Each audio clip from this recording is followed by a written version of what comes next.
The elephant in the room. I get it. We have what?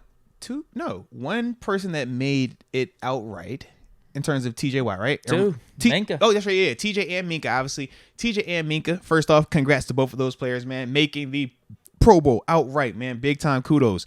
Minka, we talked about him. He's been playing at a crazy pace this season, man.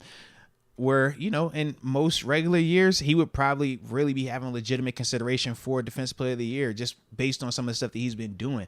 But it's good to see that, he continues to get that type of respect, that type of league-wide acknowledgement, because that hasn't always been the case with him, as we've seen, because of how competitive that safety market is. So big-time kudos to him. TJ, I mean, we know it. TJ is the man. So with TJ, at times, you're gonna get these type of in a good way. Type of moments where it's like, hey, you might not have necessarily had a Pro Bowl caliber season because you've been hurt, but out of respect for who you are, the year that you had last year and going forward, and we know the caliber player you are, that's one of them like, yo, we're gonna vote you in regardless. And we understand that based on the numbers and stuff like that, but for TJ, this is definitely one of those ones where, like I said, man, he's a legacy player because of what he's done throughout his career thus far and what he did last year, and because of the injuries that he sustained this season, that, yeah, they're still going to respect that. And I do think that, just from NFL standards, it's like, yeah, that's status quo. That's what you do. No different when we had Marquise Pouncey and David DeCastro make the Pro Bowl. Was their final season here when we obviously knew that they were really struggling and probably not as deserving as others. We get it. I call it the Ray Lewis Pro Bowls. Towards the end, you're like, Ray, come on now, baby. I get it, but man, I was in that stadium. Ain't no way you had 20 tackles, bro. Ain't no way. Okay? And that's including JOPs. Ain't no way. But certain players, they get that type of grace. So that's that right there. But in terms of the elephant in the room, alternates.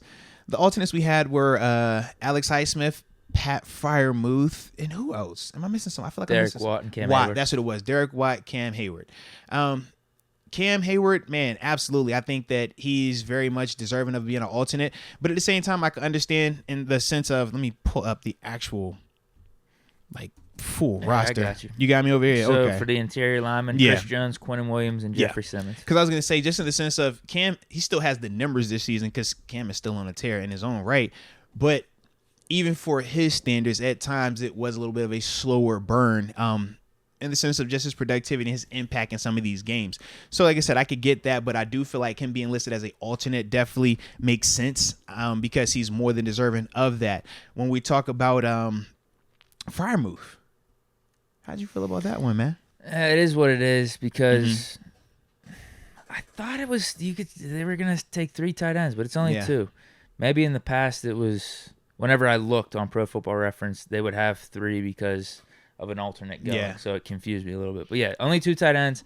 If it's Travis Kelce and Mark Andrews, they have better seasons statistically and production-wise over Muth. But I still think he's a top 5 or 6 tight end. And no, without a doubt. And I think it's reflected with him at least being named as an alternate. So I don't know what they're going to do. Hopefully one of them sits out. But, man, the T.J. Watt thing was insane to me because I didn't even think he was on my radar. I thought you had to play at least 75% of the games to get in. I mean... He literally missed half the games, 7 games, and he's played 7 games. And 4 sacks, 2 picks. It's... I don't care because this whole flawed system actually benefited us this time. It did, and hopefully it will benefit Alex Highsmith because he is the alternate. So the way it works, Highsmith obviously 11 sacks. We talked about the type of season he's been having. The way it essentially could work is if TJ decided to not play in the game, then Alex would get that nod. So, like I said, we'll see how it plays out. TJ is not obligated to do anything one way or the other. I mean, it is his accolade, so I get it. If he does decide to play. But at the same time, if he decided to not play so that the young pup, Alex Highsmith, could get that Pro Bowl, I think that would be extremely dope and well-deserving. I know for Alex, man, this is something that really means a lot to him because, for players, even though we're not fond of the game and they've obviously altered that now to where it's not even a game anymore, the honor still matters. having Pro Bowl, having All Pro, it still matters. And not just does it matter for our personal pride, but contract wise, it matters. It's a lot of money associated with having Pro Bowl tagged to your name. And for Highsmith, man, this is one of them years where contracts coming up. So I do think that, things will work out where he will at least be able to have a little Pro Bowl officially on his side. But, he was one of the ones that I do feel like is the snub for me, man. Of course.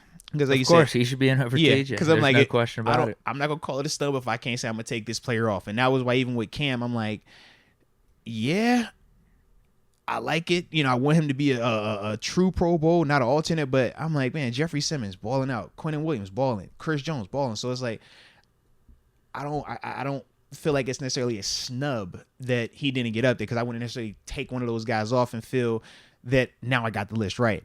But at outside linebacker, yeah, TJ is kind of the outlier in the group, man. Well, I will say this. I was going to say Miles Jack for a second. Khalil Mack. Yep. He shouldn't be on. Mm-hmm. Like, hey, in my opinion, my biased opinion, I'm keeping TJ on. I don't care. Whatever. It's TJ Watt. Like you said, Lifetime Achievement Award. Yeah. Maybe like snubbed because of some of the depoys in the past, but they're making up for it. Mm-hmm. What else? Maybe just because of him not being on the field, they saw how much impact and value he has. However we want to spin it, right? Yeah, this is my list. All right, keep TJ on. If you're gonna put him on, whatever. I'm not gonna take him off. Okay. Take Khalil Mack off though, because Alex Highsmith blows him away in basically every category. Highsmith's got 11.5 sacks. Mack's got 7. But are you gonna put TJ in terms of lifetime NFL over Khalil Mack right now? I don't think he's already on, so I'm not taking him off. I don't care. They voted. I didn't even think it was an option to put TJ Watt in. TJ Watt's an option. Whatever. But I was saying when you went with the whole like your stance for why you were gonna roll with TJ was the lifetime award, the legacy. I'm like Khalil Mack. He don't. I feel like he definitely in that same class. Yeah. Sure, there's multiple reasons for TJ though. Okay, I was like, wait a minute. Snubbed on the depoys a couple times, and with him being injured, we saw the impact that he made on the defense. Like it's a 10-point difference when he's on or off the field. Okay. So you combine all that. I'm keeping TJ on. Yeah, I mean, obviously, I didn't think TJ Watt's an option. So like the most standard way to go about it is Highsmith just gets in, and I don't think anyone's thinking about TJ being snubbed or not. I would agree. But TJ's in, so the name's in. I would agree. I'm not taking him off. Khalil Mack, you're gone. Alex Highsmith in. See ya. Matthew Judon, obviously, he's deserving.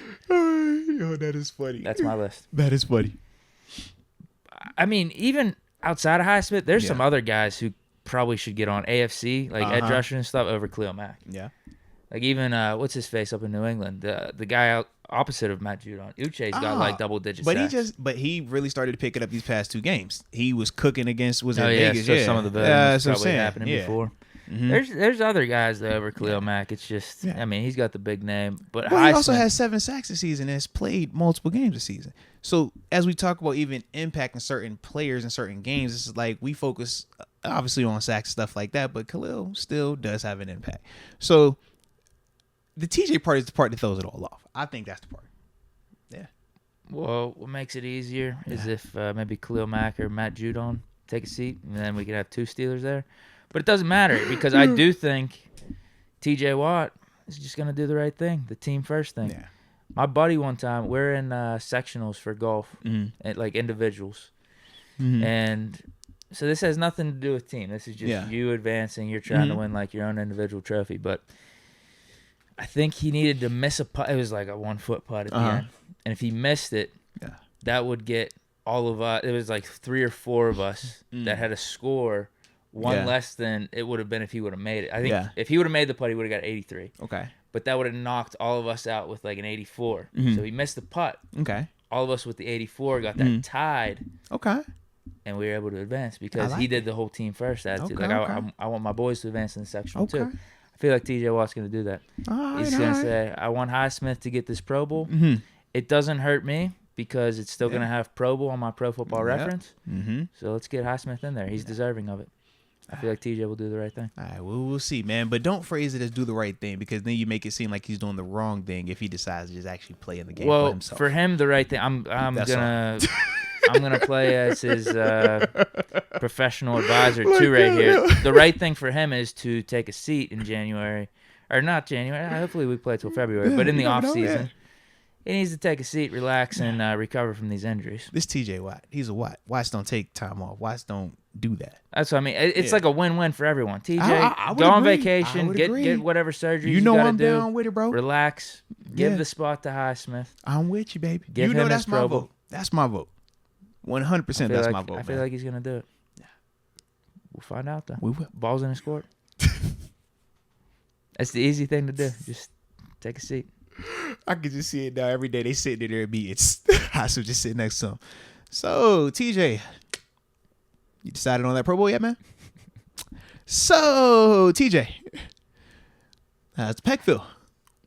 I feel like TJ. You know him a little better than me, but just from the outside looking in, I feel like he's got this mentality where he's probably viewing him making this Pro Bowl as like a joke. Like, wait, what? He's probably thinking exactly what I'm thinking. Like, wait, I was even eligible for this? He's probably laughing about it like, yeah. Unless he really likes the Pro Bowl atmosphere and wants to be around everyone. I feel like it'll get taken care of, man. Everything will work out. Everything will work out. All I'm saying is it's not a on NFC. My man Hargrave. Yeah, he's not. He's an alternate. That's crazy to me. I think that he should be a starter on that. And in terms of who I would take off, let me go look. Let me just pull that up real quick, okay? Because I believe it's a James Daniels. Wait a minute, no. Are you talking about for us? Yeah. JD? Nah, I can't go there. Antonio, Quentin Nelson, Joe Thuney. Yeah, I'm not going there. Nah. He's got a case. I feel like our offensive line as a unit just doesn't help because the O lineman, you know how it is. Sometimes it's a little bit more legacy, also just how good your team's offensive line is. That is true. And I like James Daniels. He did have a slow start to the season, though. He's definitely heated up. He picked though. it up. And yes, Chooks has picked it. I mean, that was the line as a whole. Yeah. Beginning, because everyone was slipping up here. That's my only. I'm like, they've heated up, but that first, at the beginning, we had some issues at times. But we good now, though. We good now. I was thinking for middle linebacker, Miles Jack, but the problem with him, he missed 2 games because C.J. Mosley is really not that strong of a candidate. Okay. He's just got a ton of tackles and got 1 pick. Like, he doesn't have anything else. Yeah. Miles don't even have the pick, right? Exactly. Yeah. He has a ton of tackles, but he missed 2 games, so it's not as many tackles as Mosley, and then he doesn't have any splash. Yeah. But that's a weak candidate, though. Fair. That's why I thought Miles Jack was going to make it. We didn't get a couple picks. We didn't get any fumbles. I was laughing at Roquan. I was like, Roquan just hop over. He was like, "Yep, he deserves it though." No, 100% he does. But it was like, "Dang, that could have been an NFC spot right there, and we'd have had, Man. We had no shot at cornerbacks. Sauce Gardner, Pat Surtain, Humphrey, and Xavier Howard. So yeah, weirdly enough, but then 2 or 3 is around the right number. The thing that's crazy too, us. when I look at the safety situation, they only have 1 free safety, but then they go 2 strong safeties. Yeah, it's just stupid. Yeah, they used to have 2 on each, right? And they switched it up a couple years ago. That's how Minka got. I think that's how Minka may have got snubbed last year too. It would make sense. Yeah. Because he didn't even have a bad year. I thought he played good. Now, PFF and some of these rating systems were making it seem like he fell off a cliff.